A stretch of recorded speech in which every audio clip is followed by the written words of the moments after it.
right. I'd like to start off by saying Barakatah Yahweh, Bahashem Yahweh Shai, Bahashem Racha Kodash. Welcome to another live lesson. The name of this one is Global Slavery. And pretty much this is just a thought that was going through my mind earlier, searching for a lesson. I had to actually bring my truck in to get some work done. So, I was meditating on this, pretty much on the whole history of Joseph being in the land of Egypt, being the second in command underneath Pharaoh, and the great responsibilities that were given to him, and how the Egyptian people and all the peoples that were living in Egypt, except for his family, became pretty much debt slaves to Egypt and to the Pharaoh. So I was just looking up some information on just some to like to what's the word I'm looking for, to catapult the lesson, so to speak. And just bear with me one second.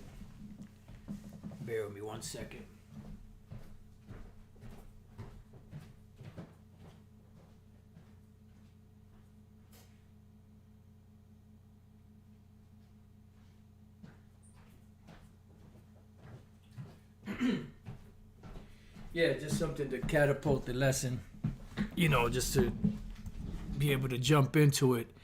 And let me just get this one more. All right, cool. Here we go. Just to get it, pretty much going. All right. So we're dealing with pretty much like a global debt slavery or global slavery. And pretty much slavery could be done in many different ways. It could be done by, just abducting people like they did with Jake. In the Northern Kingdom, when they went to the western coast of Africa and snatched up the, tribes of, Judah, Benjamin, and Levi, and, a sprinkle of some of the other Israelite tribes that were there. Because remember, you had a sprinkle of the Northern Kingdom mixed in with the Southern Kingdom. It can be done by way of someone volunteering to be a slave. It could be done through debt. And this is why the 13th Amendment says no slavery shall not exist. How does it go? Let's look that up. 13th Amendment. It says neither slavery nor involuntary servitude, right, except as a punishment for crime whereof the party shall have been duly convicted, shall exist within the United States or any place to their subject to their jurisdiction. And this is key. Jurisdiction is a very key part of being able to,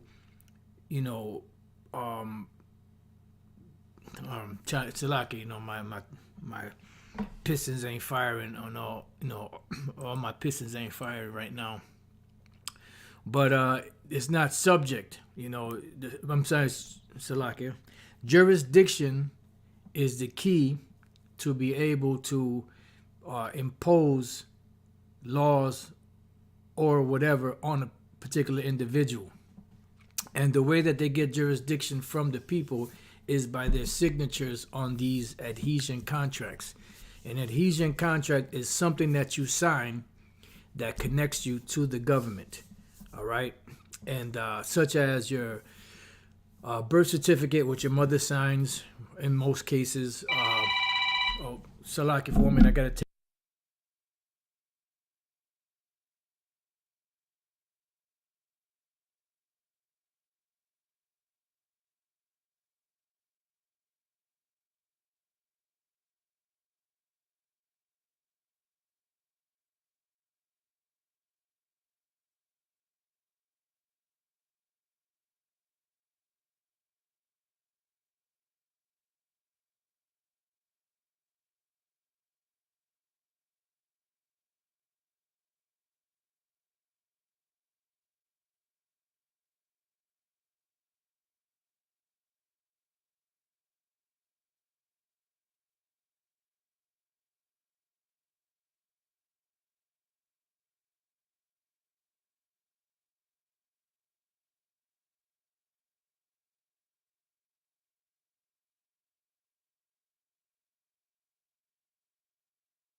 I had to take that call. So,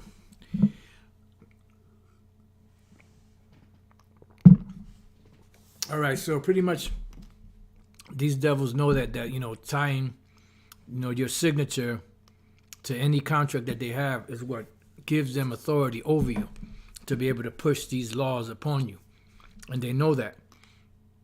And when the U.S. was established, you had the Rothschilds that sent someone over called Haim Solomon, which was a financier for them, and he was giving money to the so-called presidents and so-called founding forefathers, which are nothing but a bunch of criminals, and pretty much to cement their ties to America.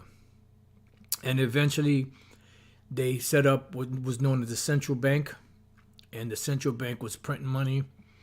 And pretty much once the central bank was established, the so-called American people started to get into some serious debts because of the interest rates and so on and so forth. Their charter was for 20 years. They shut that down. Then they opened up the second, central bank, which lasted another 20 years. And that was eventually shut down. I believe that one was shut down by Andrew Jackson, that devil. And then eventually there were wars fought. A particular war, 1814, was pretty much fought because they shut down the central bank and they wouldn't renew the charter. So eventually what these devils did was in 1910, you had a group of, I believe it was 7 men that went to a place called Jekyll Island off of Georgia, a part of Georgia, I believe it is. And they hammered out a plan to set up a new central bank in America, and is what we know today as the Federal Reserve. All right, you can find this information. G. Edward Griffin goes into it. Eustace Mullins, he spoke on this many times. And that's how they got the third central bank in America, which doesn't have a charter as far as an expiration date on a charter. Because the way that they set it up was they set it up as something being a governmental entity. That's why they called it the Federal Reserve, which is not federal.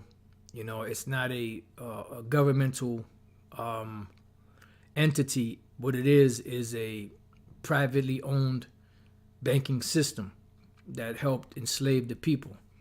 All right, so the 13th Amendment says that neither slavery nor involuntary servitude, but didn't say anything about voluntary servitude. And voluntary servitude would be you signing a contract, not being able to fulfill that contract, and the collateral that will come with that contract would be anything of value, anything of substance, like home, land also, but most people in America don't own any land. And those are some of the, and eventually the person themselves. So if you sign a contract with collateral of these provisions in it, then guess what? You will have to, honor those provisions, and eventually you would end up being a slave if you don't have any assets to pay off your debt. All right. Now we have here something from the Middlebury Institute of International Studies at Monterey. It says, the New World Order, the historical origins of a dangerous modern conspiracy theory.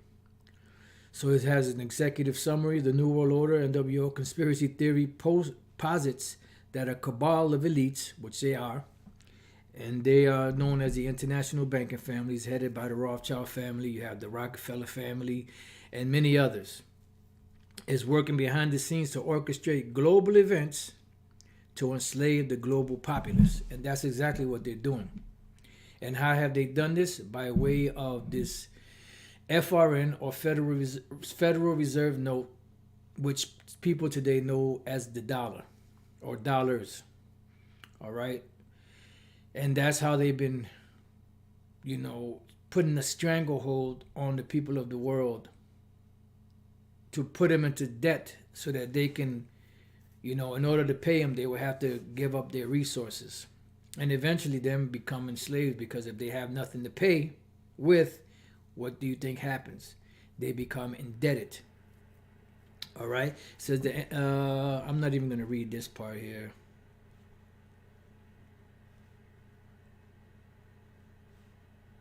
All right, so let's just jump down to here real quick. Overview: The New World Order (NWO) is a conspiracy theory, and by the way, I put these links in the description box if you're interested to read more of it.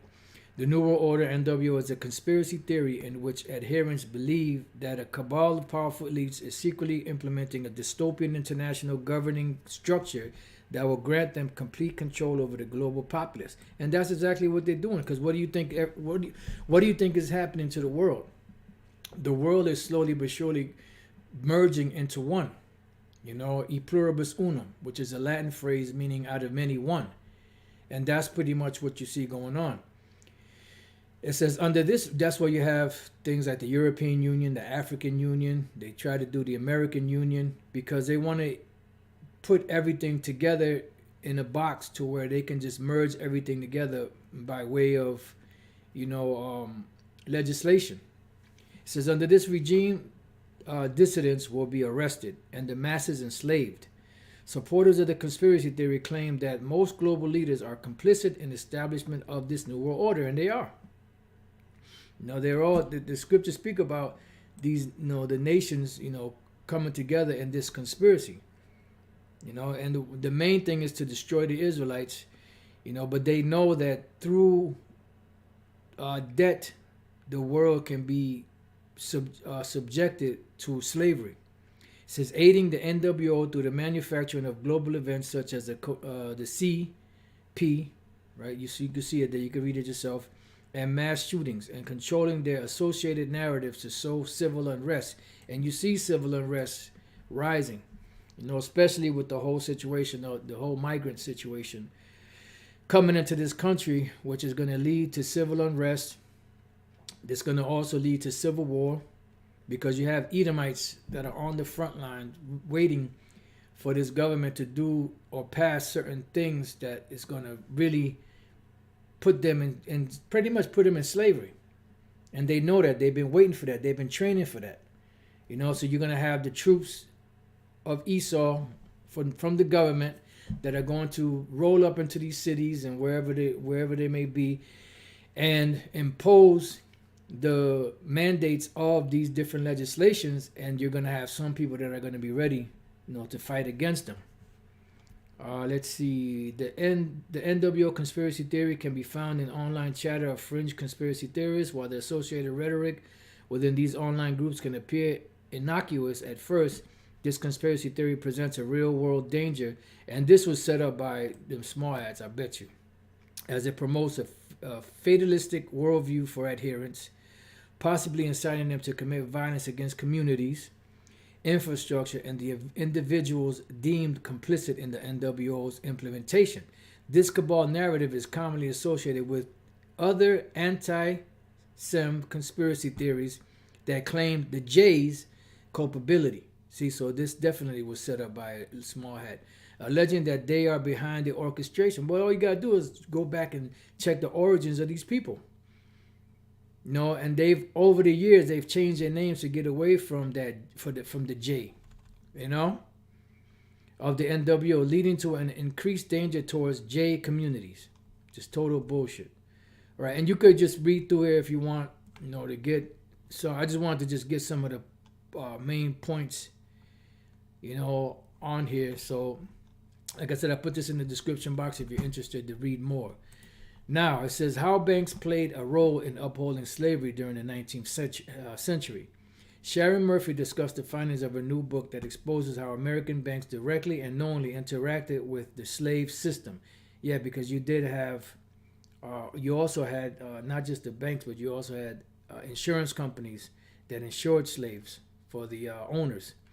It says Sharon N. Murphy, the author of Banking on Slavery, Financial Southern Expansion in the Antebellum United States, led a discussion at George Washington University to explain how deeply 19th century banks in the American South were entwined with the institution of slavery.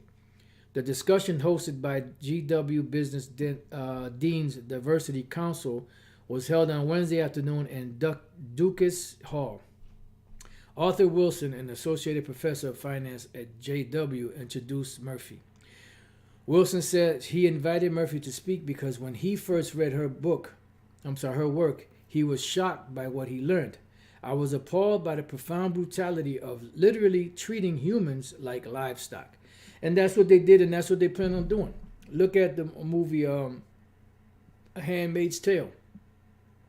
A Handmaid's Tale pretty much shows you how they had these trucks that were shipping people into these empty warehouses and out of them.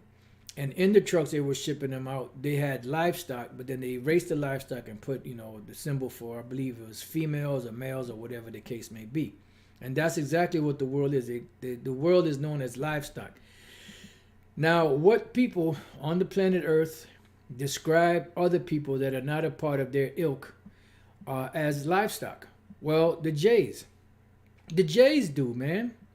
They call them Goyim. Now, the word Goyim doesn't mean cattle, but that's what they use it for, because the word Goyim or Goyim, what it means is, it means nation or nation, actually nations.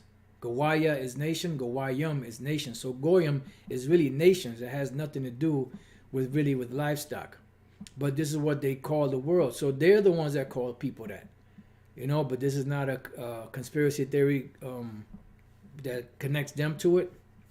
Anyways, understand when the borrower defaulted. Now, what does it mean to default? It means that you couldn't pay your loan. And if you couldn't pay your loan, they would normally attach interest to that. And when you attach interest to that, which the Bible calls usury, you cause more of a debt. And more of a debt. And you see that when you go and get a loan, when you try to buy a car or home or whatever, and you get a loan, what they do is they charge you interest on that loan. Some places may charge you 3%, 5%, 30%, 15, 20%. And it's a ripoff, because you're paying off a debt, but then every time you pay the debt off, you're thinking that debt is going down, but sometimes it remains the same. Like you had this one Jake woman, she was crying because she was paying on her debt. She paid her debt. I forgot how much her debt was, but she paid so much money on her debt, and she still had $70,000 to pay, but she had paid over $100,000, but she still has $70,000 in debt. So it's a total rat race, and a total, pretty much being like in a twilight zone. You're trying to pay off a debt, but you can't pay it off because the money that you're paying with is not real money. And second of all, the interest rates on that debt are crazy, to where whatever you're paying on it is really just paying off the interest. You see, while the main thing you're trying to pay off still remains outstanding. So it says, understand, when the borrower defaulted, slave auctions often followed. See? So when the owner of the slaves of Jake, right, defaulted on a loan, guess what they used to pay off their loan? Slaves, which they would sell to whatever company it was to be able to pay that debt off.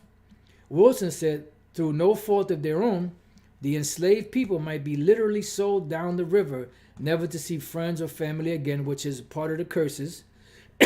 But we're not the Israelites, right? I knew slavery was evil, but this took my breath away. And this is why the Lord said, matter of fact, let's get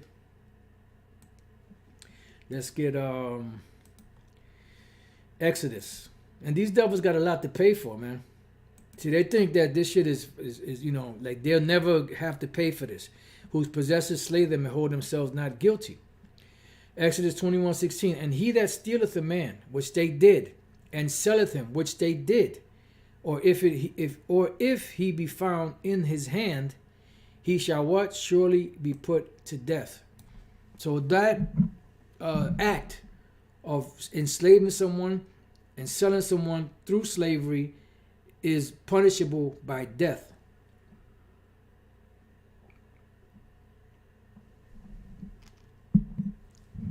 Okay? So let's go from there, because we read here that when the borrower defaulted, they would have to sell pretty much, their slaves to pay off their debt. And we know what the scriptures say as far as, someone that borrows money. Proverbs 22 and 7.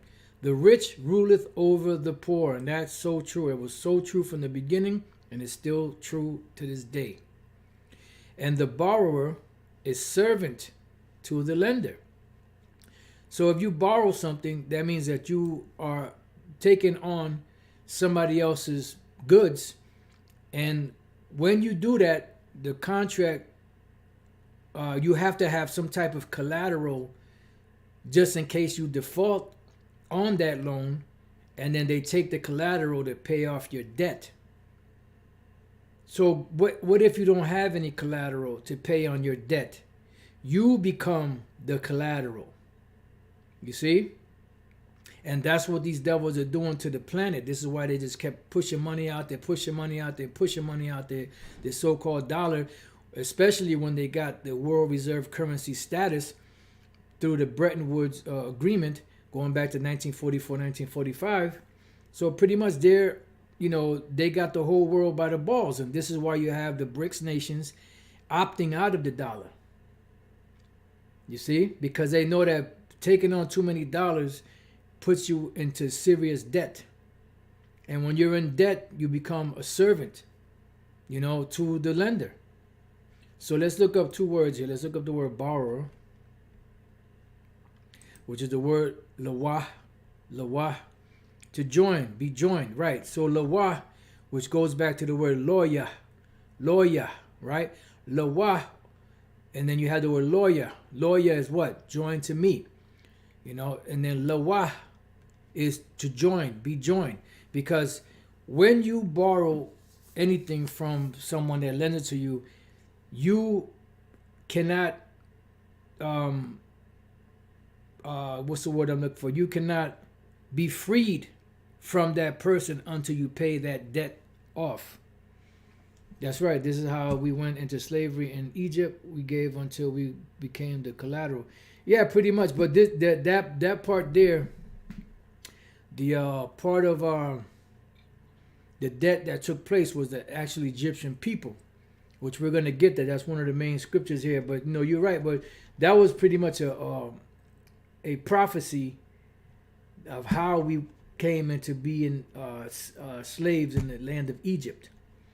All right. So matter of fact, we'll get that real quick. But let me just finish this up. So that's the borrower. Let's look up the word lender, and then we'll get the prophecy on us being slaves in Egypt. Lender is just the word ayash, which is man. All right. So let's go from there. Let's go to the book of Genesis, chapter 15. And verse 12, I believe it is. Yep. Yeah, because that was an actual prophecy that we would be slaves in the land of Egypt. Now you have these individuals, even among Israelites, that teach that this prophecy here was talking about here in America. This is not talking about America. This is talking about ancient Egypt. All right. Genesis 15 and 12. And when the sun was going down, a deep sleep fell upon Abram, and lo, an horror of great darkness fell upon him. And he said unto Abram, know of a surety that thy seed, which seed? The seed of the promise that came through Isaac and through Jacob. All right. The nation of Israel. Thy seed shall be a stranger, which, like I said, there's times where you have the word stranger that it applies to the nation of Israel. And sometimes, it applies to the other nations. And he said unto Abram, know of a surety that thy seed shall be a stranger in the land that is not theirs, that was Egypt, and shall serve them, and they shall afflict them 400 years. Right. And the total sum of time we were in the land of Egypt was 430 years. Because remember, prior to Jake coming in there and being enslaved, you had Joseph that was, in charge. He was like the second in command under Pharaoh. So this prophecy was already fulfilled. This is Exodus chapter 12 and verse 40. Now the sojourning of the children of Israel who dwelt in Egypt was 430 years. So this prophecy was already fulfilled because Jake was in captivity underneath those Egyptians. So going back here, Genesis 15:14, and also that nation, meaning the Egyptians, whom they shall serve, will I judge, and afterwards shall they come out with great substance. Right, because our forefathers came out of Egypt with great substance because they spoiled the Egyptians. All right.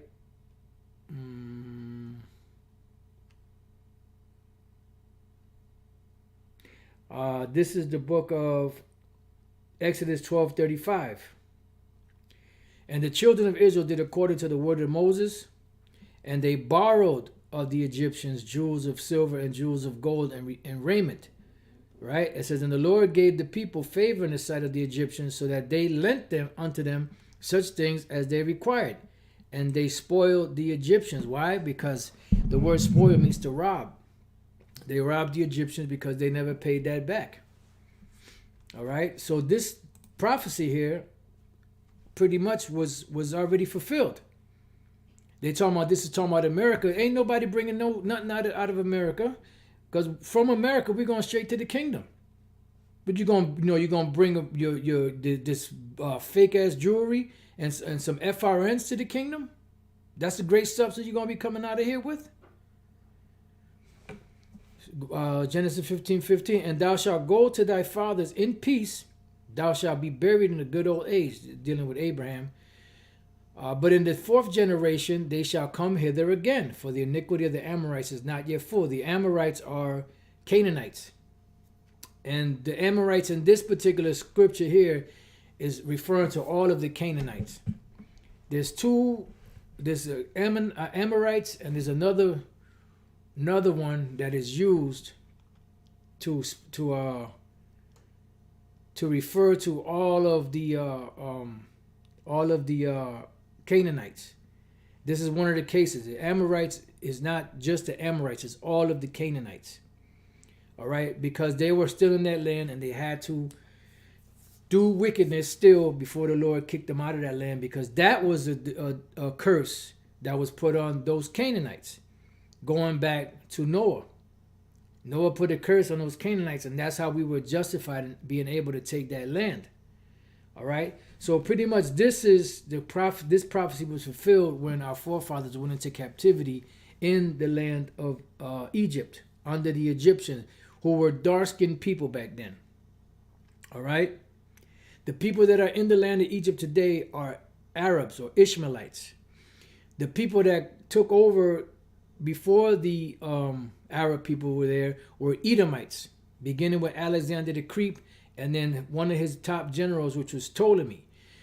So the ruling class of Egypt at that time, after 333 BC, around that area, around that time frame, were Edomites, the rulers. That's why you see some pharaohs with the pointy noses, because those pharaohs represented the ruling class of Esau that took over that land. That's it.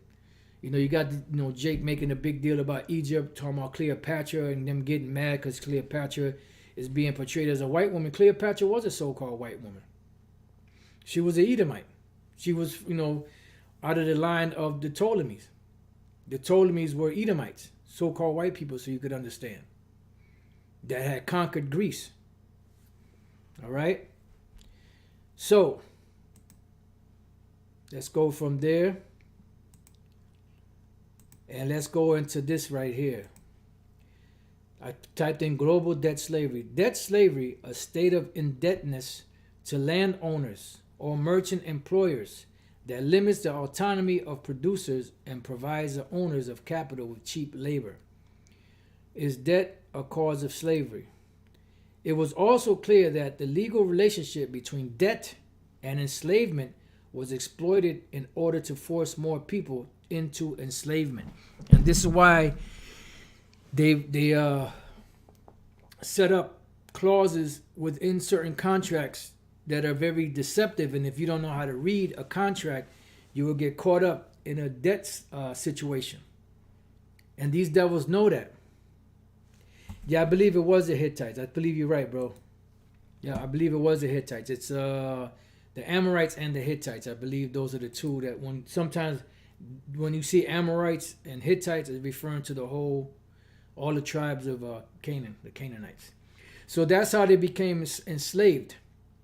Let's read this again. It was also clear that the legal relationship between debt and enslavement was exploited in order to force more people into enslavement. All right? And that's exactly what happened.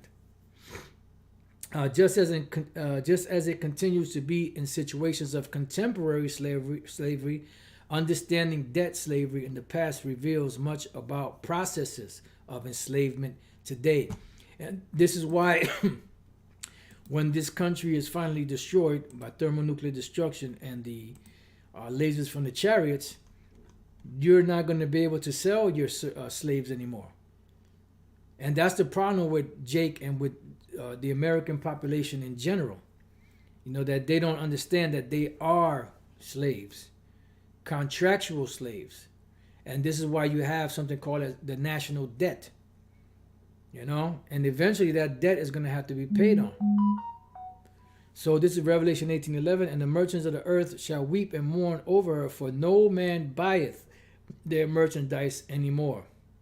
So what does this merchandise consist of? Well, it gives you a whole list here. You got your gold, your marble, your different precious woods and silk and purple. Verse 13, and cinnamon and odors and ointments and frankincense and wine and oil and fine flour and wheat and beasts and sheep and horses and chariots and slaves and souls of men. So you have slaves still here. And you have souls of men, because you have a lot of men here and women that have sold their soul. And it's up for options. All you got to do is, okay, you sign the contract, they'll give you the money, and that's it. Now you done sold your soul to the devil. All right? So let's go from there to tackle that. This here in the book of Genesis, when you go back into the history, Joseph became the second in command underneath the Pharaoh for interpreting the dream of Pharaoh, and breaking it down, for him. Now, the way that Joseph came into Egypt, you will have to go back and read the history for yourself. But he was, the Lord was dealing with him heavy. And he had a lot of dreams and a lot of visions. And his brothers hated him for that. So one time they plotted against him and they were going to put him to death, but Reuben stepped in and Judah and said, no, don't do that. And eventually what they did was they sold him to the Ishmaelites. The Ishmaelites in turn took him and sold him into Egypt. And Egypt, he went there unbeknownst to his brothers. They just thought they got rid of him for good. But really the Lord set that up for him to be there, because eventually there was going to be this great famine that was going to affect all of those lands there, and eventually he would be put in a position to where he would be able to help himself and his family, and his father included, Jacob. And then when he was able to interpret the vision that Pharaoh had, because he had two separate visions of 7 fat kine and 7 lean kine, and something else, I forget what the other one was, of corn. 7 good ears of corn and 7 bad ears of corn, or something like that, which represented 7 years of good, plenteous, and then 7 years of famine. And so in that, action, or in breaking that down to the Pharaoh was so impressed that he set him up as being a second in command, gave him a ring, and just gave him authority over the land of Egypt. All right. So now we're coming to the point where the famine, because he went through the gathering of all of the corn and stuff that was the wheat and everything that was growing at that time for the 7 years. So now we're coming into the 7 years of famine. And that famine was very grievous and very sore upon the land.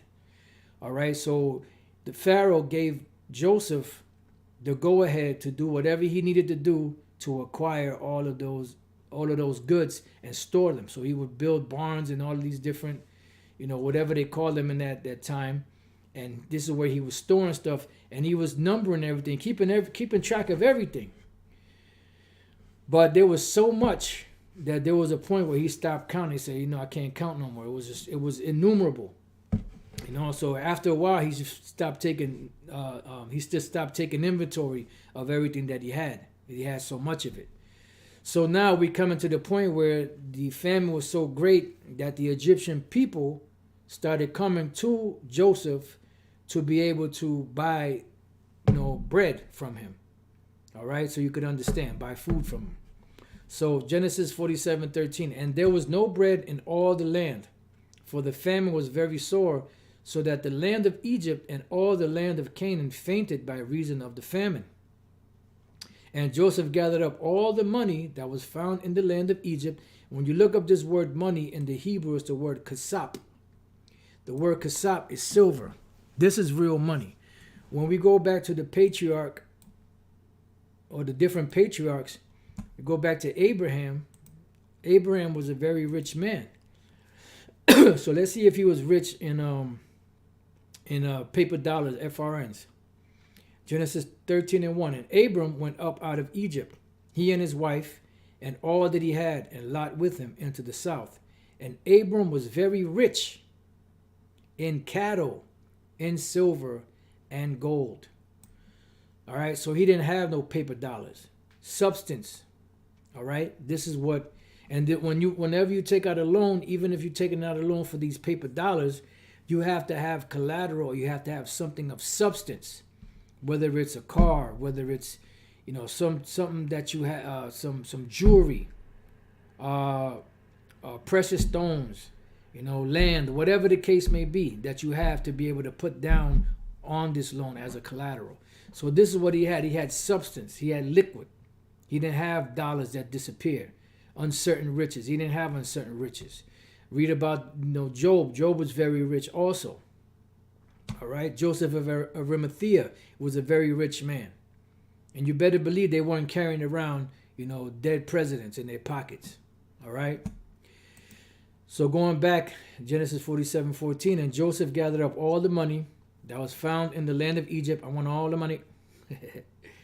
And in the inside joke, and in the land of Canaan, for the corn which they bought, and Joseph brought the money into Pharaoh's house. And when the money failed in the land of Egypt, so when the Egyptian people had no more money, no more kasapium, which is silver, plural, they had no more kasapium, when they had no more of those Egyptian shekels, and in the land of Canaan, right, because you had not only the Egyptian people, but people from the land of Canaan, which today, the modern day of that is Israel, the land of Israel, and all of that land going north. What the scholars call the Fertile Crescent. And if you don't know what the Fertile Crescent is, I suggest you type it up. Right here, you type in Fertile Crescent.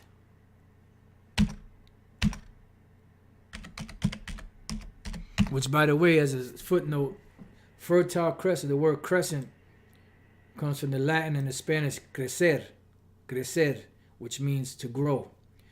It's like you have a quarter moon, right? And that moons when the moon is when you have the new moon, the moon is very dim, which they call the dark moon.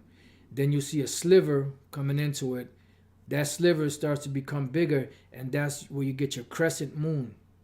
And what's happening is the moon is growing. Then you get the half moon, you get the 3/4, then you get the full moon by the middle of the month. It takes 2 weeks from the new moon to be a full moon, and that's in the middle of the month. All right. So when you go to images for the word fertile crescent. Let's see if this is a nice size one. There we go. See? All of this that's in green is a fertile crescent. See right there, fertile crescent. So in the land of Egypt, the people lost, they had no money. And all of this land that you see in green, this is also, part of that fertile crescent. All right?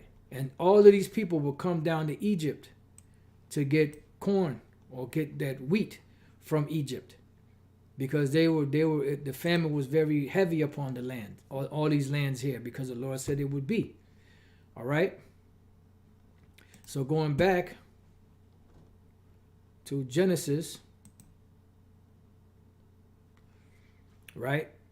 Let's read it again. Genesis 47:14. And Joseph gathered up all the money that was found in the land of Egypt and in the land of Canaan for the corn which they bought. And Joseph brought the money into Pharaoh's house.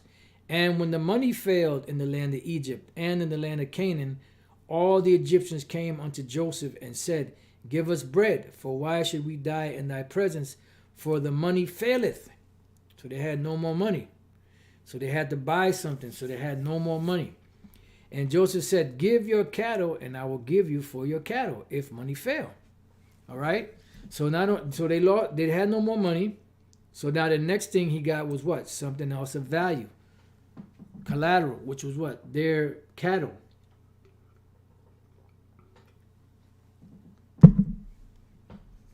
Right? It says, And they brought their cattle unto Joseph, and Joseph gave them bread in exchange for horses, and for the flocks, and for the cattle of the herds, and for the asses, and he fed them with bread for all their cattle for that year. It says, When that year was ended, they came unto him the second year, and said unto him, We will not hide it from my Lord, how that our money is spent. My Lord also hath our herds, our cattle. There is not aught left in the sight of my Lord, but our bodies and our lands. All right? So they became what? Debt slaves, servants, because they had nothing else to pay with. So they gave up their lands, and eventually they gave up themselves to become slaves to the land of Egypt, to the Pharaoh, headed by Joseph, because they had nothing. And these devils understand that. Look, they know, they have the Bible. They know that this story is in there. They know how to make somebody a debt slave. This is why that devil, Miriam Shobauer, said, Give me control of a nation's money, and I care not who makes the laws. Because if you control a nation's money, you control what laws are pushed out there. And there's no coincidence that once they took over the whole monetary system, in every facet of government, you have, the small hats in there, controlling and passing legislation that benefits who? Benefits them. But then, there's a conspiracy theory that the New World Order is, headed by the small hats. Come on, man. Wherefore shall we die before thine eyes, both we and our land, by us and our land for bread. Let me see something. I just want to check something else. Something out. Okay. So it says, Wherefore shall we die before thine eyes, both we and our land, by us and our land for bread, and we and our land will be servants unto Pharaoh. See? And they understood that. And that's why these devils are doing what they're doing with the deliberate devaluing of the American dollar, making people's lives hell. Working all type of jobs, trying to, make ends meet to be able to survive and sustain themselves. And it's just not enough. People are losing it. Because they understand that eventually, once the people get so desperate and they implement this new plan that they have, which is a digital plan through the microchip, which is the MOTB, that's going to put everyone under the total subjection of these devils. It says, And give us seed that we may live and not die, that the land be not desolate. All right? And this is why you had something called Well, we're going to get to that.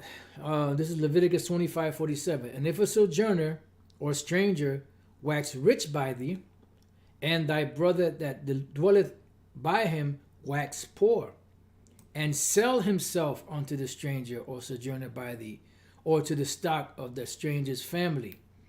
After that he is sold, he may be redeemed again of one of his brethren one of his brethren may redeem him.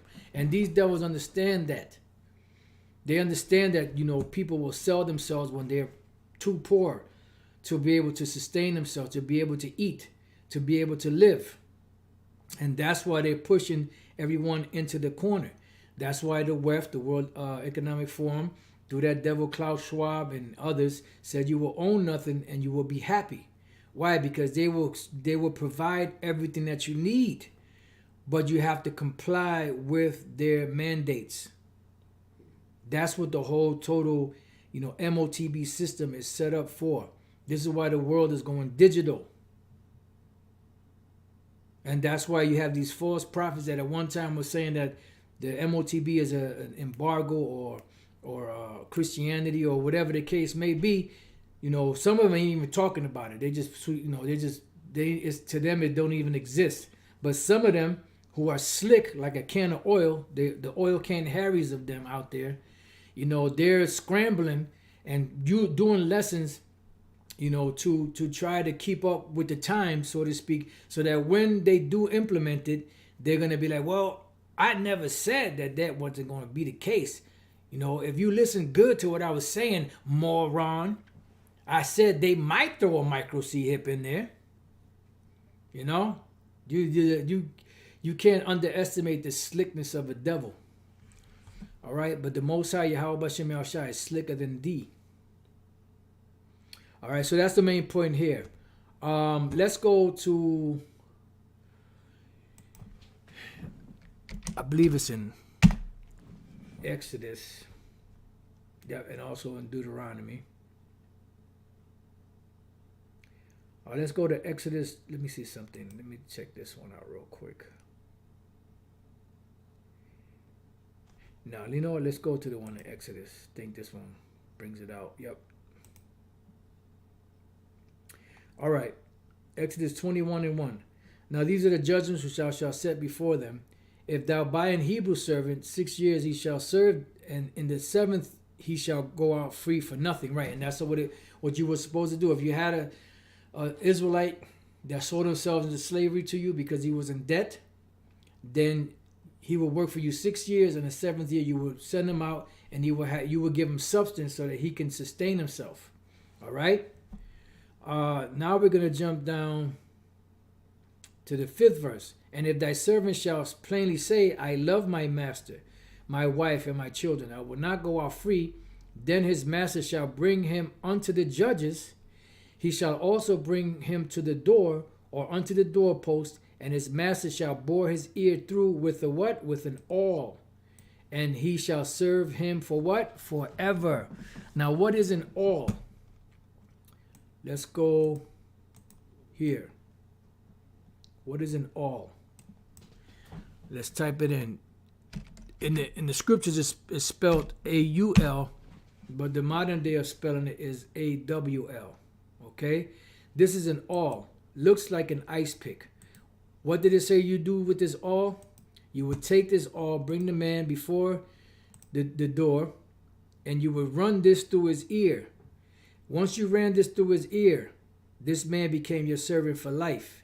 What is this reminiscent of? This is reminiscent of a N to the E, to the E, to the D, to the L, to the E, which they use to deliver a device inside of you, that will be able to have all of your information in it. That's what we call the microchip. Has all your information on it. Has RFID technology. Has the ability to recharge itself. Holds your records in there. And those records, can be accessed through electronically. All right, by a reader. Just like you go to the grocery store. You use your credit card. You use your debit card. And then what do? You swipe it, you tap it, you insert it, and that takes money off of your account. Well, in this case, it's going to have not only your money in there, but also all of your information, your medical history, your driver's history, your actual driver's license, and everything that they need to access at the moment. And whatever doesn't fit on the device because it has limited space, they have it connected to a computer that has more that has more room to be able to store more information that they need from you. Bottom line.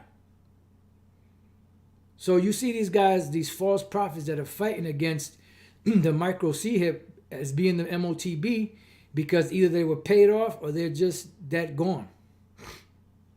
Evil men and seducers shall wax worse and worse, deceiving and being deceived. So that's an all.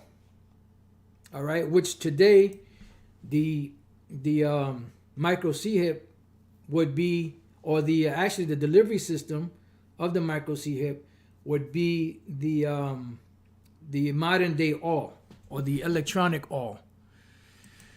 Let's go to let's type in this right here. You see what I'm typing, right? Microchip into the jack to the shun. Got to speak in code because these devils are, they'll take your whole page down. See that? That's the delivery system used to deliver that device. Looks just like the what? The all, right? And that's what it is. That's the modern day all, which this is what it delivers. It delivers the microchip. See? And that looks just like the all. And that's exactly what it is. Now, when you go to the word M-A-R-K in the New Testament in Revelation 13 and other parts in Revelation, the word there in the Greek is the word charagma. The word charagma means something that is inserted into you. And the purpose for that is to what? To be able to buy and sell. It's not a coincidence that the whole world is going digital. It's not a coincidence that the world went from going back to the 50s and the 60s into the 70s to registers where you would type in, hit the button and shing, and then the thing would open up. You would give the people they would give you the money, you would give them their change. It went from that to what you see today, digital. It's all digital. To where today, if somebody say, okay, that's $17.34, and you give them $20.34, they're lost. Like, what do I do now? Because the change says I'm supposed to give you, $2 and 66 cents or whatever the case may be. And they get lost if you give them, a $20 bill with 34 cents. They don't know, okay, well, that means that he gave me, it's $17.34, he gave me $20.34, that means you get $3 back.